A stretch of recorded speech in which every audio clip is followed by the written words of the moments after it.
BTS থেকে হিজড়া নিয়ে এসে আপনাকে তার সাথে বিয়ে দেওয়া। যেহেতু আপনার দাড়িওয়ালা পছন্দ না, হিজড়াই আপনার জন্য পারফেক্ট হবে। ঠিক কিনা বলেন যুবক ভাই? যেই মেয়ে দাড়ি দেখলে পছন্দ করে না, কথা ক্লিয়ার, সে আমার বউর কোনো যোগ্যতাই রাখে না। কথা আমি বিয়ে করবো, তুই কে রে? তুই দাড়ি পছন্দ করবি না, তোকে আমি বিয়ে করবো, কষ্টের কালো সম্ভব হতে পারে না। আমার দাড়ি রেখে আমাকে কি আনস্মার্ট লাগতেছে? এত আস্তে না বললেন কেন? আমাকে খ্যাত লাগতেছে? Am I looking backdated? Am I looking unsmart?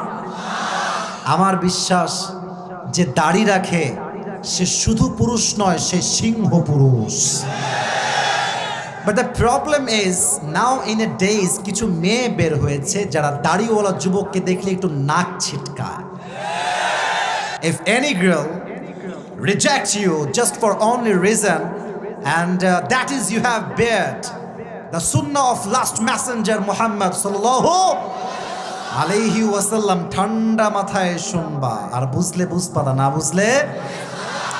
যদি কোনো মেয়ে, যুবকরা আমার চোখে চোখ রাখ, কোনো মেয়ে যদি তোমাকে দাড়ির জন্য রিজেক্ট করে, তাকে একটা কথা বিনয়ের সাথে বলবা, আচ্ছা আপু মাশাআল্লাহ, যেহেতু আপনি আমাকে দাড়ির জন্যই পছন্দ করলেন না, তো আমার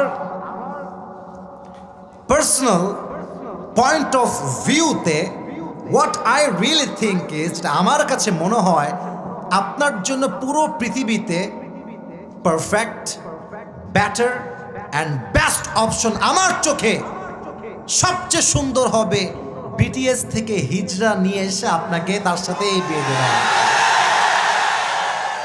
যেহেতু আপনার দাড়িওয়ালা পছন্দ না, হিজড়াই আপনার জন্য পারফেক্ট হবে। ঠিক কিনা বলেন যুবক ভাই? তখন মেয়েটা বলবেন নাউজুবিল্লাহ ভাইয়া কি বলছেন এইসব? এরা হচ্ছে উপরে ফিটফাট, ভেতরে সদর ঘাট। মুসলিম ঘরের মেয়ে দাড়ি পছন্দ করে না, এটা আমরা কখনো চুল পরিমাণ বরদাস্ত করতে পারি না। ঠিক কিনা বলো যুবক ভাই? আর তোমরা যাদের দাড়ি নাই, তোমাদেরকে আমি I am not criticising anyone, I love everyone, সবাইকে ভালোবাসি। যাদের দাড়ি নাই, নিয়ত করো যে হুজুর আজ থেকে আমি চাপ দাড়ি রেখে দিব। আরে ভাই নিয়ত তো আল্লাহ দেখবেন, বলে না সবাই ইনশাআল্লাহ। আমার নবীর মুখে দাড়ি ছিল না? এটা একটু জোরে বলেন, ছিল না?